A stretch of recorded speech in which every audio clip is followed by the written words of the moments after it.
Pourquoi Comac et pourquoi le PTB? Euh, Parce que j'étais dans les manifs climat et puis j'ai été dans plein d'autres organisations et plein d'autres mouvements, plein d'autres manifestations, rassemblements, etc. Et il y avait toujours deux partis, écolo et le PTB. Et moi, j'ai été, depuis que j'étais tout jeune ici, j'étais dans des mouvements citoyens aussi contre le parc, contre la destruction du parc Léopold, etc., qui m'ont fait avoir beaucoup plus de scepticisme par rapport à écolo. Et puis voilà, il y a eu tout un temps où moi, j'étais pas au PTB, j'étais juste à Comac.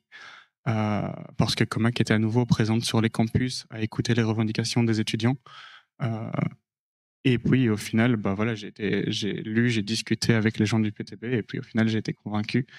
Et qu'est-ce qui différencierait Comac? Vraiment, je dirais la présence sur les campus, parce qu'on est vraiment fort sur les campus et on essaye vraiment d'investir les étudiants et les étudiantes dans les questions qui les concernent. Et puis en second lieu, euh, le fait qu'on ait un parti pris vraiment clair envers ces étudiants. C'est-à-dire que, voilà, s'il y a des positions qui ne plaisent pas aux directions, qui ne plaisent pas aux autres, c'est tant que ça parle aux jeunes, pour nous, c'est important de le faire entendre aussi et de le représenter quelque part. Julien Lemoine, pourquoi des filles? Je pense que dans la société actuelle qui est de plus en plus complexe, qui est de plus en plus compliquée en termes d'enjeux, en termes de défis de demain, sans mauvais jeu de mots, eh bien, il n'y a jamais finalement une cause et une solution à tous les problèmes. Et moi, je suis parti d'un constat, c'est de dire que la politique actuelle n'a pas résolu les problèmes auxquels on est confronté. C'est pas que de la faute des chômeurs, c'est pas que de la faute des patrons, c'est pas que de la faute d'une catégorie de la population en particulier. C'est la faute d'une multitude de causes et il y a une multitude de solutions et que donc être polarisé comme ça dans le débat politique, je trouvais que ça avait plus vraiment son sens. Et je me disais qu'il fallait des décisions, des prises de parole qui soient beaucoup plus nuancées dans la politique. Et je pense que c'est un peu la définition du parti des filles, c'est d'être dans la nuance, d'être plutôt dans le pragmatisme, dans l'écoute des solutions de terrain, plutôt que d'être dans la violence des propos qui marche bien, il faut le dire, sur les réseaux sociaux actuellement, qui marche bien à la télévision, qui polarise le débat public, mais je pense pas que ce soit vraiment la solution pour les enjeux de demain. Et donc, je me suis investi chez des filles à l'âge de 18 ans, en me disant qu'il fallait plus de jeunes en politique, parce que j'entendais beaucoup de jeunes autour de moi dire qu'ils allaient voter comme leur père, comme leur mère, et qu'ils n'avaient pas vraiment d'opinion. Et je me disais qu'il fallait combattre ça, parce que ceux qui prennent les décisions aujourd'hui, ça va nous impacter pendant peut-être 60, 70 ans.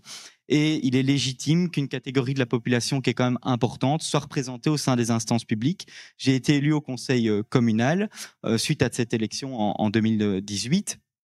Et ici, j'essaie de reproduire le schéma au Parlement fédéral parce que la moyenne d'âge au Parlement fédéral reste élevée et que je pense que notre génération a son mot à dire, a justement des solutions qui sont plus novatrices, des causes à expliquer qui sont plus novatrices aussi et que parfois le monde politique n'entend pas.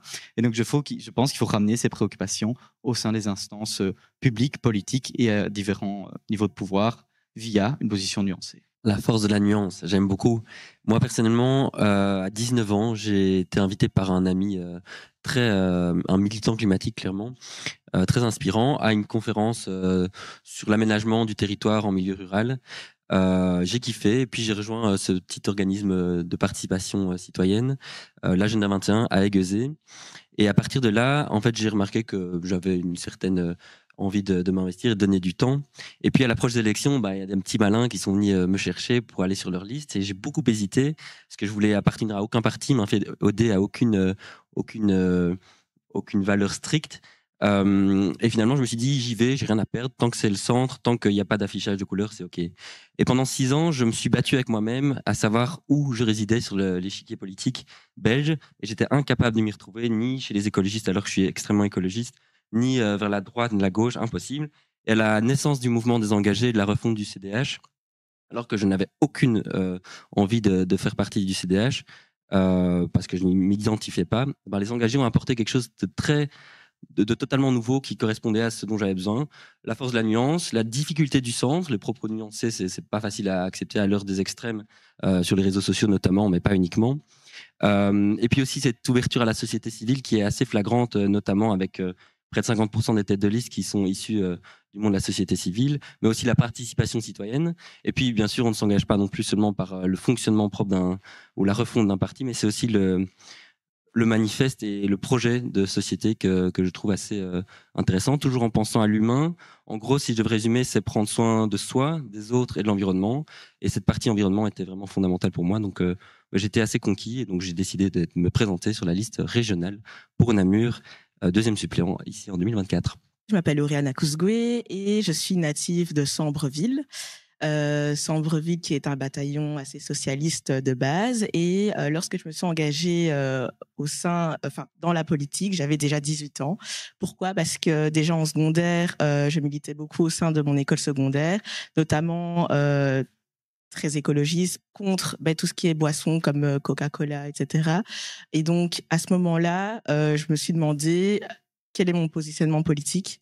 Et donc, les socialistes sont venus me chercher en me disant engage-toi parce qu'avec ton militantisme, tu pourras avoir une meilleure portée au sein d'une instance politique. Et donc, c'est comme ça que je me suis engagée chez les socialistes. Et pourquoi eux ? Parce que, notamment issus d'un milieu très discriminé, c'est les socialistes qui me parlent le plus, dans le sens où on se bat vraiment contre tout ce qui est précarité, les taxes contre les riches, et notamment contre tout ce qui est discrimination envers les minorités dans la société. Et donc voilà, c'est pour ça que je me suis engagée au sein du Parti socialiste. Alors pourquoi je me suis engagée chez Écologie et puis chez Écolo ? En fait, c'est assez tard en fait que je me suis engagée dans le mouvement jeunesse et puis dans le parti politique. Je me suis engagée pas mal pendant mes études dans différentes associations. J'ai participé au Youth Parlement Jeunesse, par exemple, pendant 3 ans. Et puis on a lancé un projet d'éco-score européen, donc avec le mécanisme c'était donc une initiative citoyenne européenne qu'on a lancée avec des jeunes et des amis de plusieurs pays européens pour avoir un éco-score, un label en fait sur les produits vestimentaires, alimentaires, voilà. Donc voilà, je me suis aussi pas mal intéressée à toutes les questions les questions migratoires. J'ai accompagné ici l'ONG de Namur, donc la FUCID, à la frontière franco-italienne en 2019 aussi pour voir la situation là-bas sur place. Et donc en fait sur toutes ces thématiques, donc environnement, migration, discrimination aussi, parce que pour l'instant je fais mon mémoire sur les demandeurs et demandeuses d'asile LGBT. Et en fait, par rapport à toutes ces thématiques-là, en fait, il y a un parti où je m'y retrouvais vraiment, c'était Écolo. Donc voilà, je me suis d'abord investie chez Écologie. On a essayé de relancer un peu la dynamique sur WeWarem. Et puis donc après, dans le parti d'abord au niveau local, et puis maintenant ici à l'Europe, pour défendre justement ces causes-là, donc des minorités, mais aussi des demandeurs d'asile et puis de l'environnement et de la transition dans un autre temps. Voilà.